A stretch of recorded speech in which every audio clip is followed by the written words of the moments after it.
समीकरण क्या है? तो एक चरराशि से मिलकर बना समीकरण रैखिक समीकरण कहलाता है। एक चरराशि से मिलकर बना समीकरण क्या कहलाता है? रैखिक समीकरण कहलाता है। जबकि दो चरराशि से मिलकर बना समीकरण युगपत समीकरण कहलाता है। और चरराशि किसे कहते हैं? जिस राशि का मान लगातार बढ़ता रहता है उसे हम चरराशि कहते हैं। क्या कहते हैं? चरराशि कहते हैं। और जिस राशि का मान लगातार नहीं बदलता है उसे हम अचर राशि कहते हैं। क्या कहते हैं? अचर राशि। मेरे प्यारे लाडलों, रैखिक समीकरण में दो पक्ष होता है, एक बायां पक्ष होता है, एक दायां पक्ष होता है। जब कोई भी जो है पद जो है बाएं पक्ष से दाएं पक्ष में जाता है उसका चिन्ह क्या करता है? बदल जाता है। अगर बाएं पक्ष में मान लीजिए जोड़ रहा है, कोई अंक क्या कर रहा है? जोड़ रहा है, तो दाएं पक्ष में जाके घटने लगेगा, घटाएगा। ठीक है ना?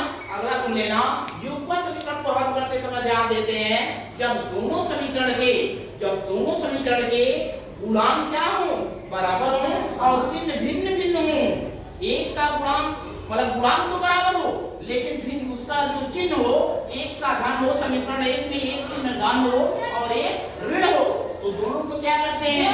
जोड़ देते हैं। और जब युगपत समीकरण के दोनों समीकरण के गुणांक समान हो और चिन्ह भी समान हो तो समीकरण एक में से दो को घटा देते हैं। बात समझ में आई? तो इस तरह से मेरे प्यारे लाडलों, अगर ये धन बी धन सी का होल स्क्वायर पूछे तो ए स्क्वायर धन बी स्क्वायर धन सी स्क्वायर धन 2a धन 2c। ठीक है ना?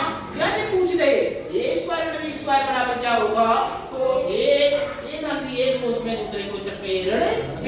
अगर पूछ दे लाडला a धन b का होल क्यूब बराबर क्या होगा तो a क्यूब धन b क्यूब धन 3ab को चपेड़ b। ठीक है ना? वृत्त मैंने बताया किसी निश्चित बिंदु को केंद्र मानकर किसी निश्चित लंबाई का चाप लेकर बनाए गए वृत्त को क्या कहते हैं? वृत्त कहते हैं। अगर कोई वृत्त है जिसकी त्रिज्या 5 सेंटीमीटर है, वह एक चक्कर में कितनी दूरी तय करेगी? 44 सेंटीमीटर दूरी तय करेगी। ठीक है ना? बात समझ में आई? अगर पूछते लाडला तो आप किसे कहते हैं? किसी पृष्ठ के एकांक क्षेत्रफल पर लगने वाला लंबवत बल क्या कहलाता है? दाब कहलाता है। अगर कोई पूछ दे कि कोई व्यक्ति दोनों पैरों पे खड़ा है, अचानक वह एक पैर पे खड़ा हो जाए तो उसके द्वारा दाब बढ़ जाएगा, पृथ्वी पर लगाया गया दाब बढ़ जाएगा कि घट जाएगा? बढ़ जाएगा, क्योंकि तलवे का क्षेत्रफल घट जाएगा। जब क्षेत्रफल घटता है लाडला तो दाब क्या करता है? घटता है। ठीक है ना?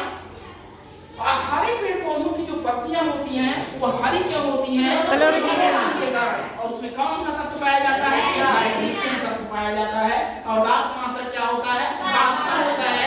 और दाब किस प्रकार की राशि है? अगर पूछ दे कि दाब और बल में अंतर बताइए तो दाब एक अदिश राशि है जबकि बल एक सदिश राशि है। और दाब का मात्रा क्लस्टर होता है जबकि बल का मात्रा न्यूटन होता है। ठीक है ना? कोई दिक्कत? अगर पूछ रहे घनाभ किसे कहते हैं तो घनाभ एक ऐसी आकृति होती है जिसमें लंबाई चौड़ाई ऊंचाई तीनों होती है और तीनों आपस में बराबर होती है। ठीक है ना? और घनाभ का आयतन बराबर होता है लंबाई गुणे चौड़ाई गुणे ऊंचाई। और घनाभ का संपूर्ण पृष्ठ बराबर होता है तो उसमें लंबाई गुणे चौड़ाई धन चौड़ाई गुणे ऊंचाई धन ऊंचाई गुणे लंबाई। अगर पूछ रहे घन किसे कहते हैं तो घन एक ऐसी आकृति होती है जिसमें लंबाई चौड़ाई ऊंचाई तीनों होती है और तीनों आपस में बराबर होती है। और घन का आयतन बराबर होता है भुजा के भाते 3 और घन का संपूर्ण पृष्ठ बराबर होता है 6 गुणे भुजा का स्क्वायर। यदि पूछ दे घनाभ का उदाहरण क्या है तो घनाभ का उदाहरण है ईंट। अगर पूछ दे कि घनाभ में कुल कितने फलक होते हैं? 6 फलक होते हैं। और किसी भी घनाभ में कुल कितनी कोरे होती हैं? 8 कोरे होती हैं। और किसी भी घन में कुल कितने फलक होते हैं? 6 फलक होते हैं। और कितनी कोरी होती हैं? कितने कोरे होती हैं?